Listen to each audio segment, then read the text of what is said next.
ये बात उस वक्त की है जब मैं और मेरे दोस्त रोहन और मेघा शहर की एक रिलेटिवली नई सोसाइटी में रेंटेड फ्लैट में रहने गए थे। फ्लैट मॉडर्न था, वाइट दीवारें, वुडन फ्लोरिंग, एलईडी लाइट्स, सब कुछ नॉर्मल था, बस एक चीज छोड़कर, बाथरूम। दिन में वो बिल्कुल नॉर्मल लगता था, clean tiles, white wash basin, बड़ा सा मिरर। लेकिन रात को वो मिरर गहरा लगता था, जैसे वो सिर्फ इमेज रिफ्लेक्ट नहीं कर रहा बल्कि अंदर तक खींच रहा हो।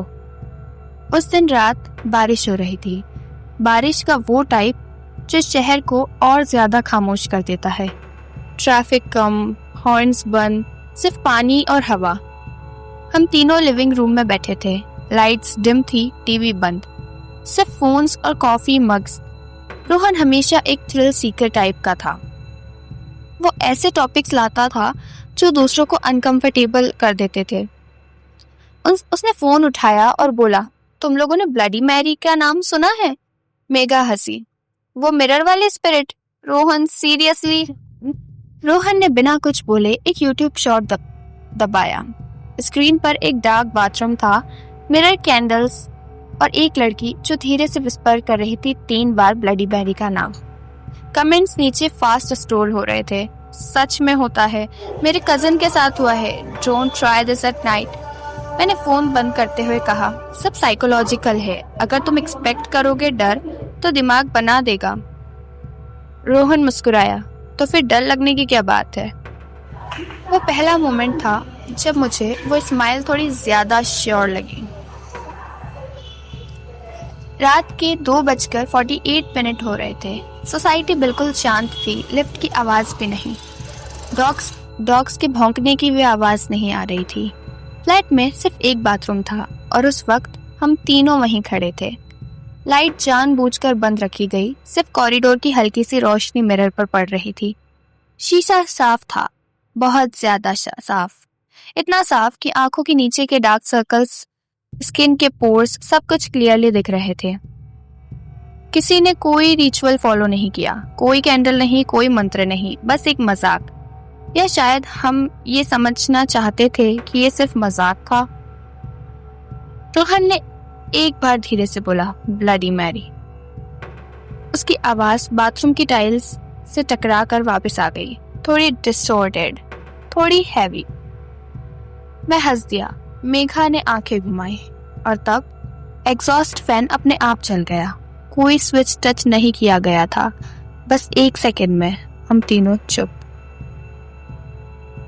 मैं मिरर के बिल्कुल सामने खड़ा था। मैंने अपना हाथ उठाया। रिफ्लेक्शन ने आधे सेकंड बाद रिएक्ट करा, ज्यादा नहीं, बस इतना जितना डाउट पैदा करने के लिए काफी होता है। Did you see that? मैंने कहा। रोहन ने आंखों से डिसमिस कर दिया, तू ओवरथिंक कर रहा है ब्रो। लेकिन जब मेघा ने अपनी गर्दन घुमाई तो उसका रिफ्लेक्शन सीधा ही घूर रहा था। ब्लिंक नहीं किया, मूव नहीं किया, बस देखता रहा। शीशा जैसे हमें देख रहा था और हम उसे। बाथरूम के अंदर हवा अचानक से ठंडी हो गई। एसी ऑफ था, विंडो बंद थी, फिर भी सांस लेते वक्त लग रहा था कि लंग्स के अंदर बर्फ भर रही हो। मेरे हाथ अपने आप गूज़बम्प्स से भर गए। मिरर के ऊपर हल्की सी फॉग जमने लगी, जैसे कोई उसके उस पार से सांस ले रहा हो। और तब आवाज आई, बहुत हल्की, इतनी हल्की कि अगर बाथरूम में कंप्लीट साइलेंस ना होती तो शायद हम मिस कर देते। मुझे बुलाया। आवाज सीधी कान के पास आई, वो शीशे के अंदर से आई, जैसे ग्लास सिर्फ साउंड को पास थ्रू कर रहा हो। मेघा की सांस अटक गई।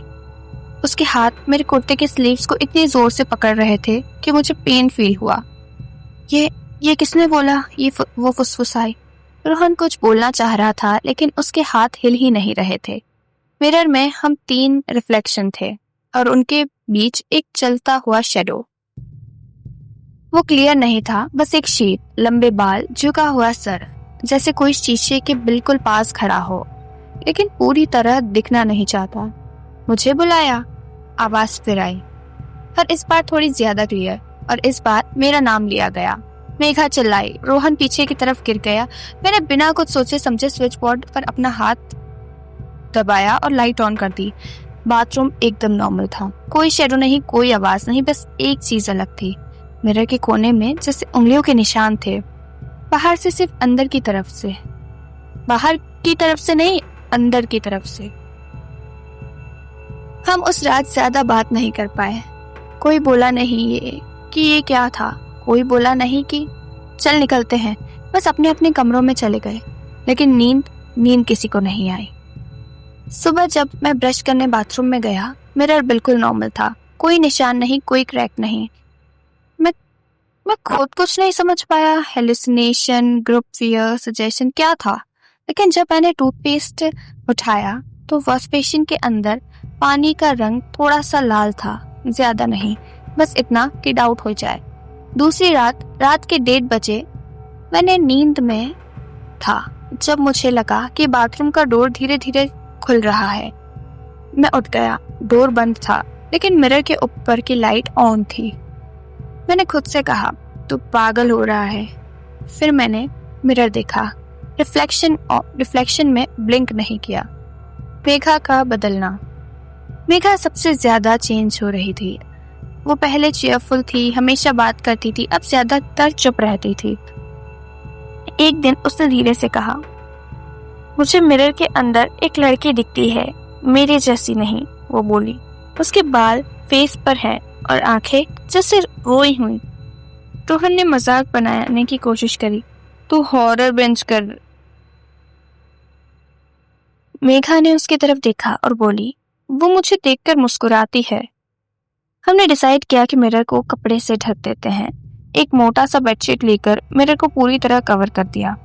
उस रात थोड़ी शांति मिली, लेकिन अगली सुबह बेडशीट फ्लोर पर थी, किसी ने नॉट के बिना, किसी पुल के निशान के बिना, जैसे किसी ने अंदर से उसे गिरा दिया हो। एक रात रोहन बाथरूम गया, सिर्फ 2 मिनट के लिए, लेकिन जब वो बाहर आया उसका चेहरा बिल्कुल ब्लैंक था। तो ठीक है, मैंने पूछा। उसने सिर्फ इतना कहा, उसने कहा, मैं नेक्स्ट हूं।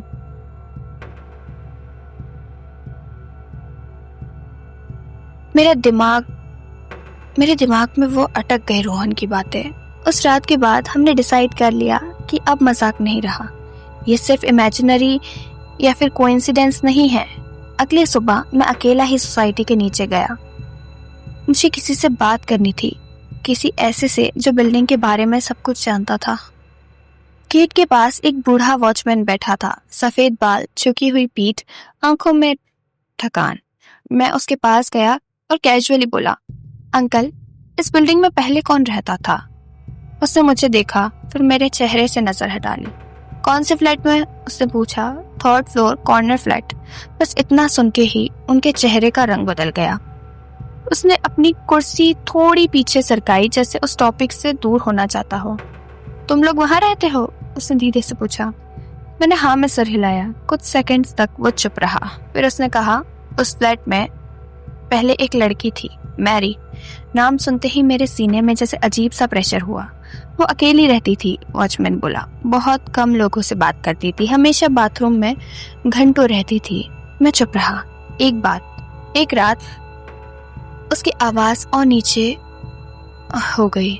लोगों ने चीखने की आवाज सुनी, पर जब डोर थोड़ा गया तो सिर्फ मिरर था। सिर्फ मिरर? मैंने पूछा। वॉचमैन ने आंखें ऊपर उठाई। उसकी बॉडी बाथरूम में नहीं मिली, बस शीशा टूट के बिखरा हुआ था और फ्लोर पर खून। मेरा गला सूख गया। पुलिस ने कहा सुसाइड। इसने आगे बोला, पर लोग कहते थे वो लड़की मरने के बाद भी वहां रह गई। कहाँ? मैंने पूछा। उसने सीधा मेरी आंखों में देखा, शीशे के अंदर। उसने आखिरी बात बोली जो मेरे आज तक सोने नहीं देती। जो भी उसका नाम मजाक में लेता है, वो उसके लिए दरवाजा खोल देती है। उस रात हमने डिसीजन ले लिया फ्लैट छोड़ने का।